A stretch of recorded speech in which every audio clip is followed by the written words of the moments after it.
Good Monday morning. So we're going to go ahead and proceed on in the book of Jude, picking up in verse 5.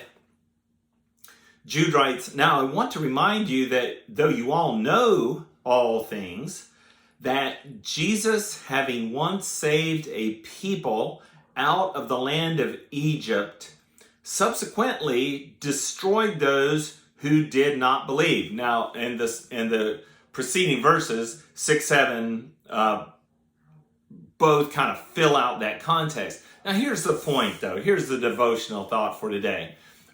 First off, it's very important to note that the New Testament writer identifies Yahweh, who delivered Moses and the children of Egypt, the children of Israel from Egypt, was Jesus. Jesus before he got the name Jesus at his incarnation. So Yahweh, God of the Old Testament, and Jesus, the son of Mary, the same person. All right, so that's important. But it's also important that we realize that the idea that once saved, always saved, gets used as if that's a biblical doctrine. I had my come to Jesus meeting. I told Jesus all my sins. He forgave all my sins, so I know that I'm going to heaven now. Or I know that I was baptized way back when mom and daddy took me to church, and so I know I'm going to heaven. The Bible has nothing to do with the kind of faith that is impersonal and has no relational quality. The Bible doesn't even talk about a faith like that.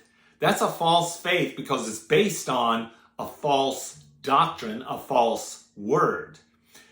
The faith that perseveres is the faith that calls upon Jesus all the time. It's the faith that always depends upon Jesus. It's the faith that always walks with Jesus. Now think of the analogy of moving through the desert to the promised land. We are called exiles also. This world is not our home. We're just a passing through.